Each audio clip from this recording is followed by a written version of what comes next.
Okay, here we go again. So what you need to do, it's a sensitive investigation, so you have to put some, well-minded agents on it. You have to figure out, where where it is, but this is probably required. It's probably a lawful investigation. It's never popular to prosecute jurors, so that's not going to be the goal. At least at this point. You need to go back through the juries on the cases that failed and simply find out if the jurors lied during voir dire. If the juror lied to get on the jury, we need to know that because I believe that's part of the indoctrination. Again, false statements is rife throughout their entire organization, to include their governors, mayors, and police chiefs.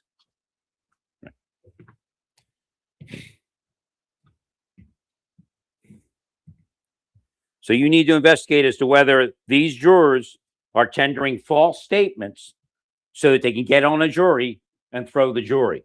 They could even be professionals trained at the spy level. Well, the people going against me, a majority of them, they're not majority because I don't know the breakdown because I don't even notice all of them, so I can't say a majority. But a large number of them are obviously trained to the spy level.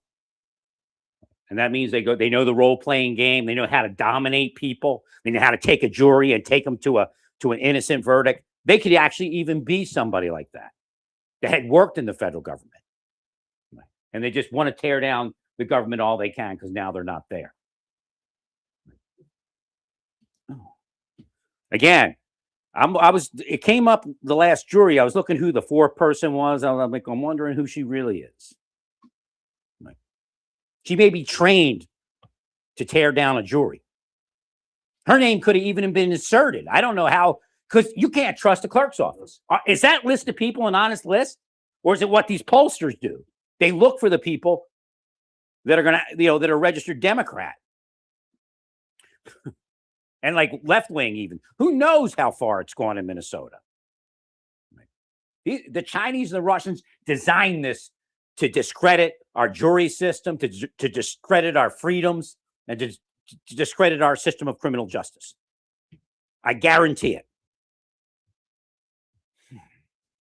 But again, our system has changed of venue. It wasn't used before, but it's probably, or that much, it's probably a big one right now.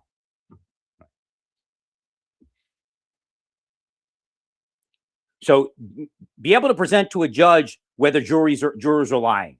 Because if you notice an unseen, not seen before, the level of lying by jurors in Minnesota, then you need to bring that up in the change of venue. Because obviously the whole state is fallen, or at least that city. And that's where most of your jurors will probably come from.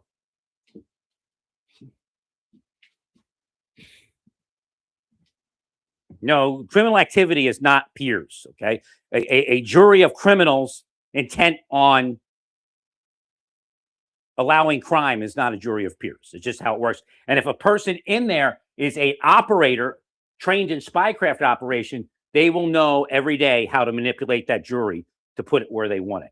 And again, you got to make sure they're not being indoctrinated via their phones or steered or blackmailed or extorted. Right.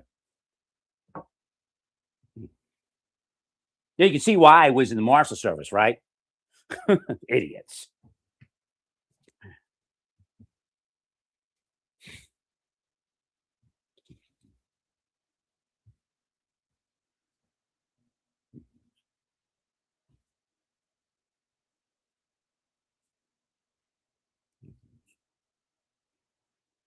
What was the other thing? Okay, here's how it works. Again, we have a jury system. And when the jury speaks, we generally, okay, the jury spoke. But we're in a new world here. Now, legally, they are innocent of the crime. Actually, they are not. Do we understand that? And I'm going to use this example. If you were to take videos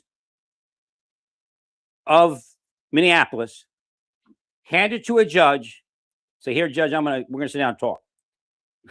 Right? We just get out of the proceedings and all that. Even a hearing for probable cause, it would fly. Right. Let's go with the hearing for probable cause first.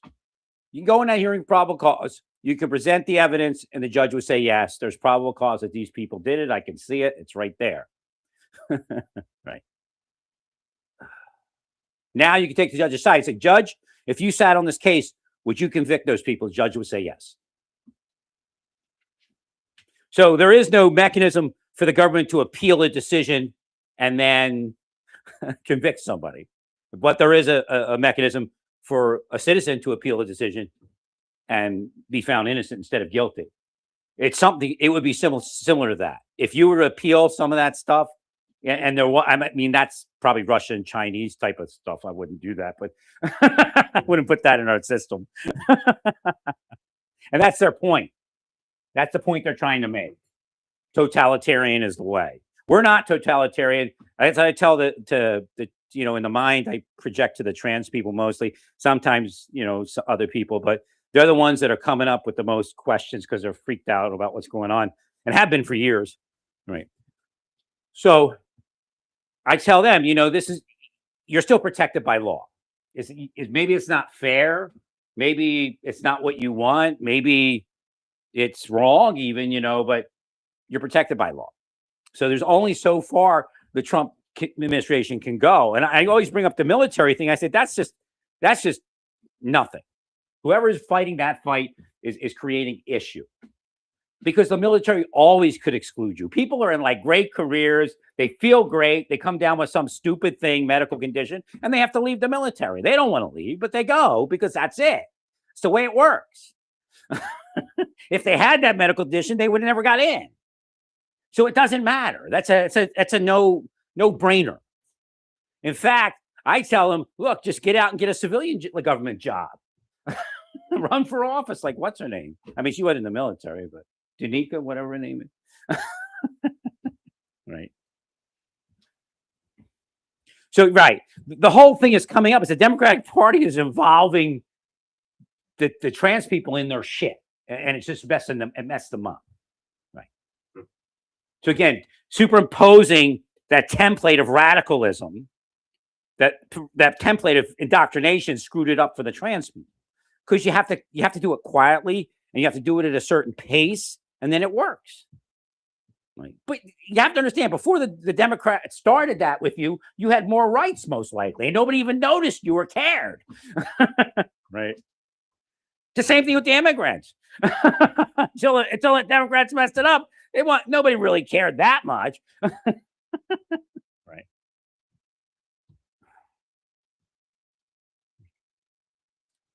Yeah, it's personal gain and political gain.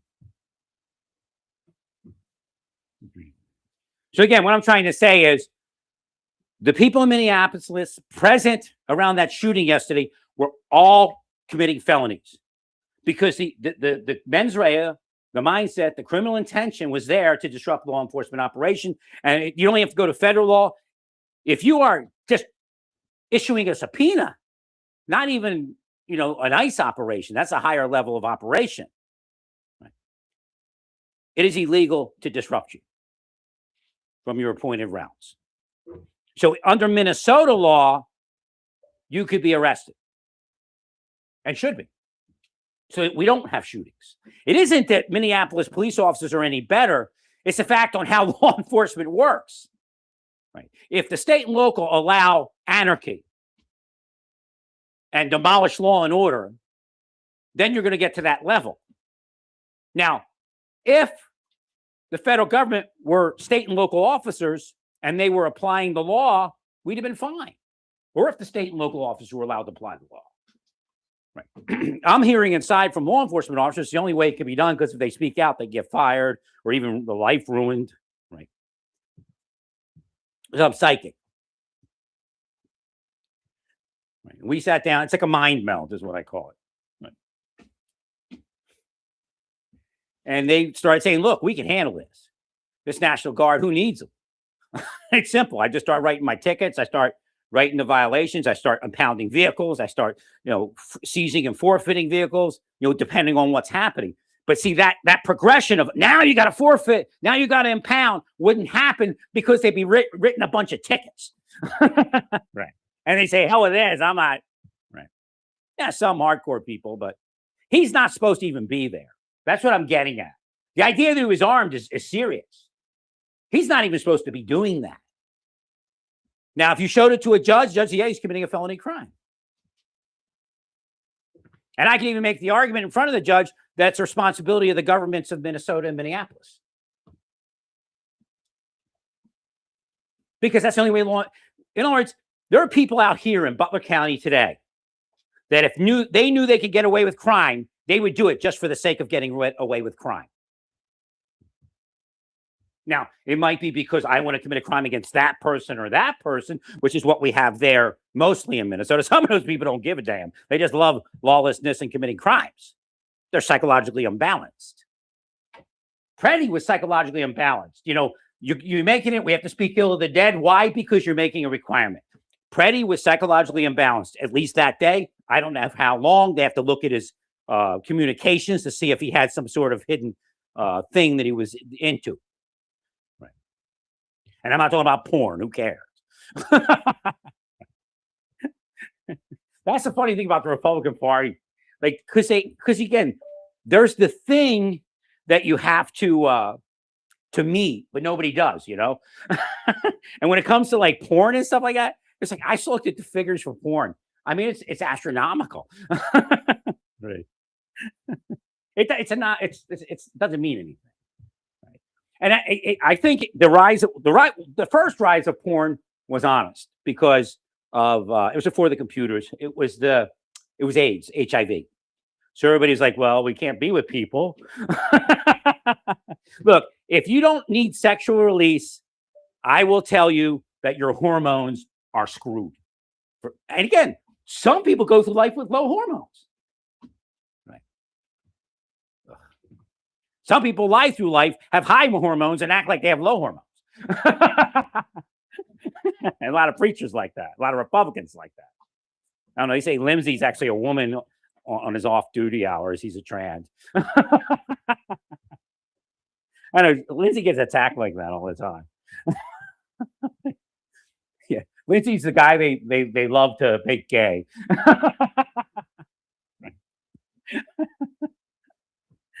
I think Lindsay's just low hormones. Right. But again, like he might have some sort of psychological disruption. And again, that's what you need to do. The federal government needs to put this in front of the psychologist and do a psychological analysis. He may, I mean, I don't know him. He may have something in his head that's like off, you know, how he despises authority or something like that. I mean, he obviously did. Right. And see, that's the point. Some people despise authority, but if they think they can't get away with it, or there's no group think in that direction, then they don't do it. But as soon as you provide group think, the governor says, yeah, the mayor says, yeah, the chief of police says, yeah, you pull all the cops back. You know how corrupt that is? I mean, it's been done to me, but right. They pulled police protection. So that would happen. And then they go, oh, look, get out of our city. I mean, I think the point where the Justice Department is, it's not going to pay dividends to keep sending National Guard because it's not a good look. Right. And because they're trying to do something serious. Right. So they're just going to try to use the force of law, which they should have started earlier. Now, the judges initially at least lacked foresight as to what it would be if you pulled the military. Right. The idea that, you look, everybody's handling it fine out there. Look. It's not part of law enforcement operations. It's something that developed because of radicalism, but it is not this idea that law enforcement has to fight anybody. Once they have to fight, it's an additional crime. Right. So if we have 50 people they have to fight, then that's not within the law enforcement duties. Right. And apparently it was funny because all of a sudden it comes in and they're it's been brewing for a few days that they're using drugs and alcohol. Look, in some of those neighborhoods, people drink all the time. Right? I've been around natives and Latinos and and white people and all sorts of people in my life. They drink and they drink crazily. In the military, mostly white guys drink. Now the black guys back then used to be like into gin. They used to be drinking gin. I mean, still be drinking, but the white guys, they just 5 o'clock in the morning, you're getting ready to go outside for formation. They're throwing the last bottle away. That's how bad it was, man.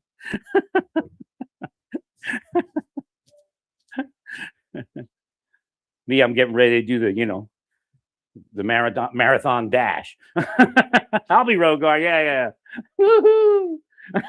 It doesn't get you high like being a road guard, right?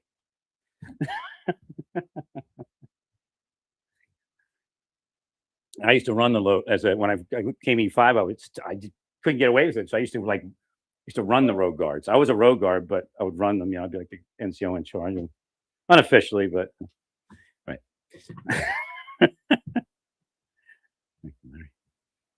Oh, I may have been an E7 road guard. I don't know if I stayed in.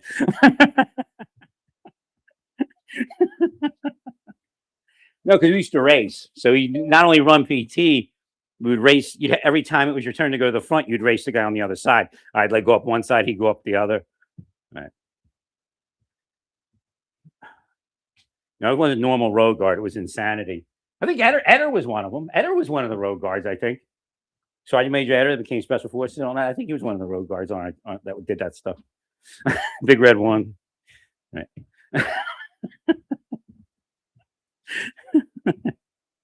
He did the guide on a lot, but I think he was doing some road guard. I think he was carrying a guide on. Can't remember 100%, but I know he was a road guard before. I could remember. I think I raced him once or twice to the front. Right. So the idea is that a judge will tell you, and again, this is where you have to go into those hearings and try to figure out how you want to do it. And you may want to tell a judge, our jury system is what we got, but we're honestly, this is crime. Right. This is a person committing a felony, and he has a firearm. At a minimum, he's lacking some sort of normalcy of thought. Now, what was coming up is the Democrats were projecting, well, what about the Republicans? Well, look at those videos. Those guys, most of those guys won't even scratch their ass. Before it may look like a furtive movement. Right. So I don't agree with what they're doing, but they're, testing the First Amendment or Second Amendment, whatever it is. Everybody's testing the amendments. Actually, intentionally testing the amendment and admitting to it may actually be an attempt to disrupt law enforcement operation. Right. Again, it's a further reach, but still, you're bringing somebody's going to call cops. You're bringing them in. You're creating a disruption. They have a patrol to engage in. You're disrupting their patrol.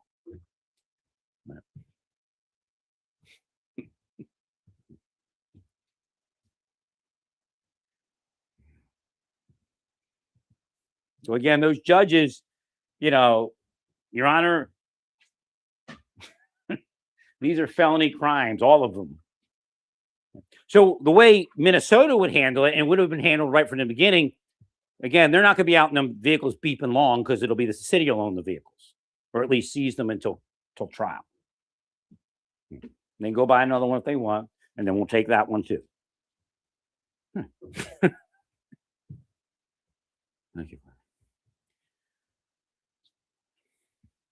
So Mrs. Good, if the way the officers were spaying in mind, said, we wouldn't necessarily, we might just give her a warning, because we know she's fruity loopy, right? So loony toony.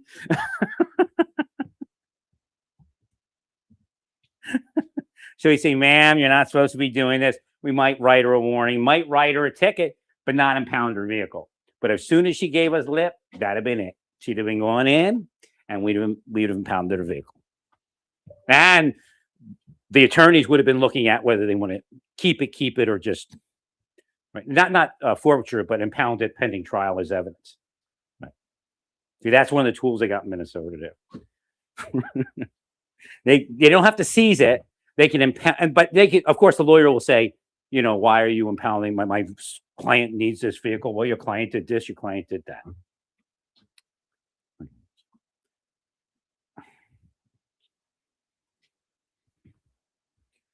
And again, you know, I don't think a judge would be too, unless, you know, they're ultra left and maybe even not then, because what you're doing is, because a couple judges just came up in my head. What you're doing is you're using your vehicle not only to disrupt law enforcement operations, you're disrupting the public. I'm sure there were phone calls. What the hell's going on? Oh, it's ICE. I guess they blamed it on ICE, I bet. Right. So Mrs. Good may have had the cops called on her on several occasions,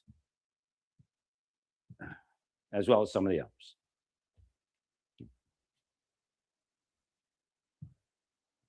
I mean, let me be working night shift and you do that on my street.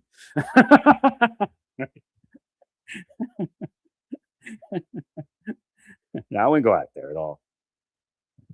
I don't do that. See, again, that's the difference of what's going on there, right? Versus what you're supposed to do. You're supposed to call 911, and they're supposed to see, they're not upholding their side of it. And Minnesota has a 911 issue. I brought it up before because Muhammad was screwed by the 911 operator in Minnesota. She didn't keep control of the caller, which means Minnesota, or actually Minneapolis at that point, I guess. Minneapolis, again, was at fault. They had a piss poor 911 system. Right.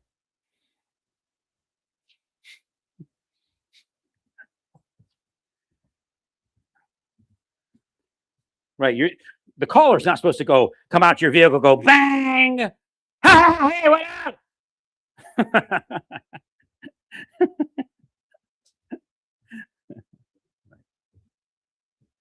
So I don't know if you fixed that. Hopefully you did. This doesn't seem like it's working any better.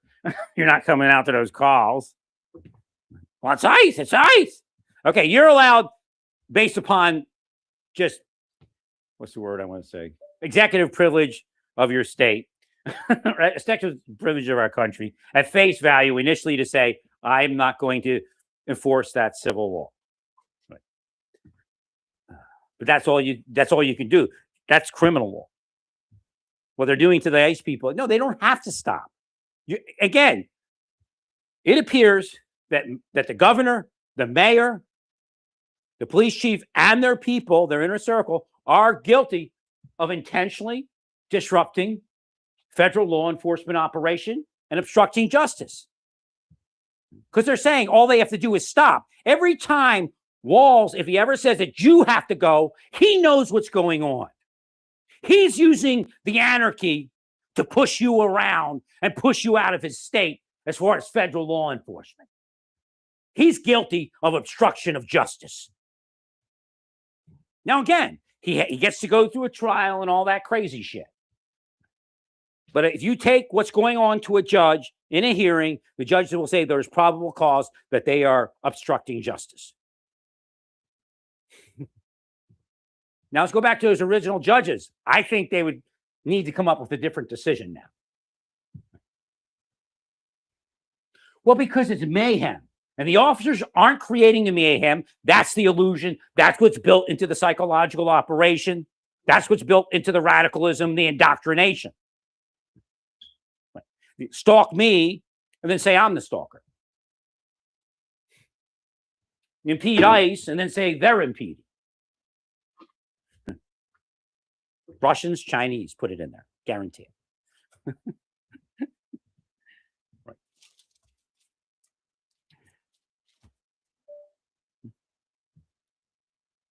Yeah, a lot of snow out here. But it's saying just wait. It's not worth going out and doing it early because it's going to be, it's saying it's going to be easy to shovel. Just once it settles down, you just go up there, like, you know, just bing, bing. It'll be like 2 shovels. You do a 6-inch, then like a 6-inch, and then it'll be gone. That'll happen quick. I wasn't going to go out there and clear it, and they said the inference was, nah, just let it do its thing. Later on in the day, I'll probably be out there though.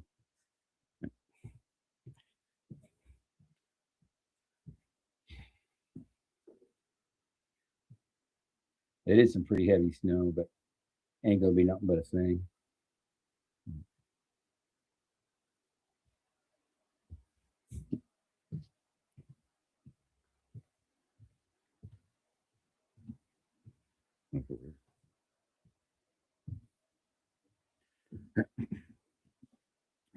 Whatever the underdog is, I'll be there to protect them. That's the way how it works. And Hashem's, when he doles out the missions. Hashem being God.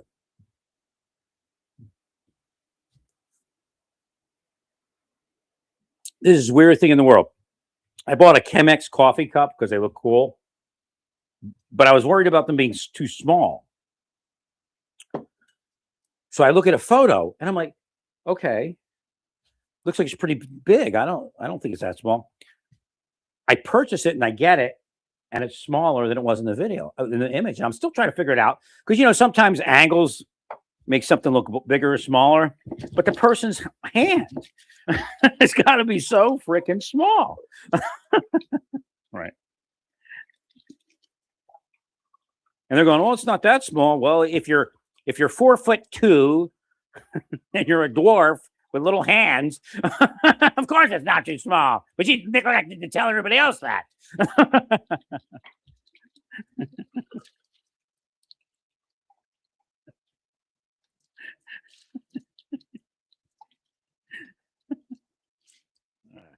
No, it's definitely, I don't know how that picture was. Maybe it was somebody that doctored it. It could have been somebody that was using Photoshop or something and just thought it was funny prank. Right. It's not that small. I mean, it's sufficient. Right.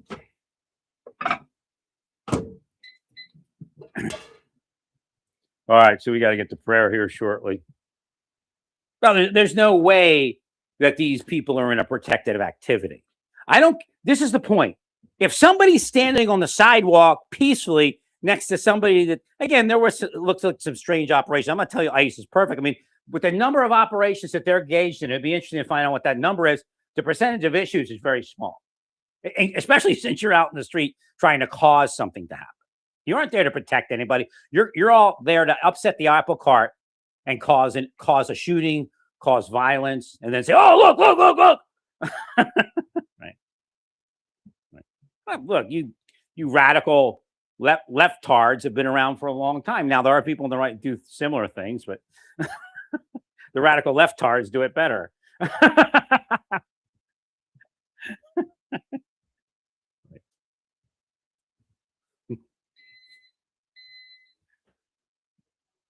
I'm neither right nor left. I'm not even up or down. I'm up. Up. Whoa. You're the ones that are killing the country, not me.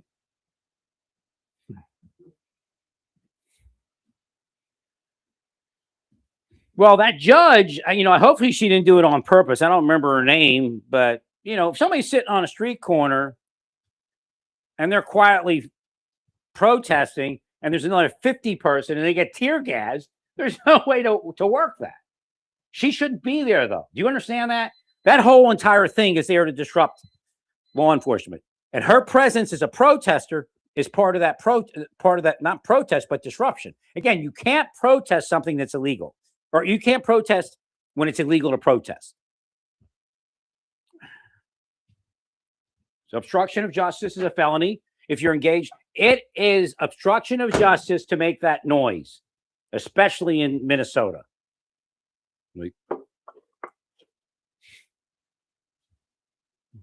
They are not lawfully blowing the whistles. They are not lawfully honking those horns. It is designed to disrupt law enforcement, and Minnesota is very resolute against such things.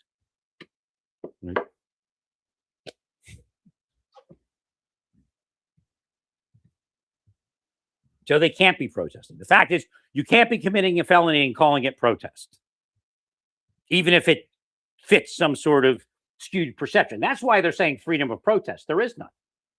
There is no freedom of protest. There is freedom of speech, freedom to address your government. There's freedom of assembly, but that's peaceable assembly. Beeping those horns and blowing those whistles is not peaceable assembly. and you're not being raped. In fact, the people you're protecting are rapists. See, they even perverted the rape whistle in Minnesota. They use it to protect rapists. If that isn't a sign from God, what is? Agreed.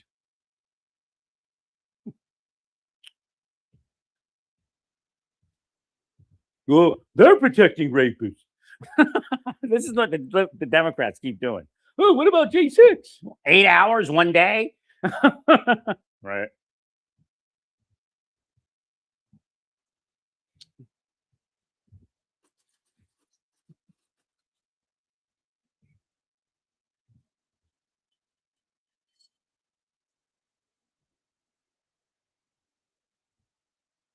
No, I don't consider politicians anymore. Actually, our founding fathers wouldn't find that members of Congress have a higher consideration while enforcing law than the rest of the country. Now, they understand the executive protection concept of it, but when it comes to prosecution of law, they don't carry any more weight. But there are obviously specific laws to protect. No, the government of Minnesota is involved in an insurrection. There's no doubt. And the reality is, we wouldn't have got to this if that stupid judge didn't say what she said.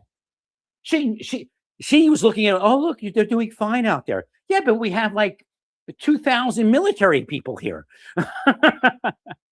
If you remove the military, there it goes. And they go, all you have to do is stop enforcing federal law. That's really what they're saying. Well, that's not an option. In fact, when that happened under the Biden administration, we have all that fraud, specifically in Minnesota. So again, the fraudsters telling the government that they can't do their job. Why? Because the fraudsters want to fraud, right? And in fact, I guarantee you, Walz is sending out emails in the Democratic Party. Give us money, this is horrible. Right. I believe that's a form of fraud. Your fundraising is fraudulent.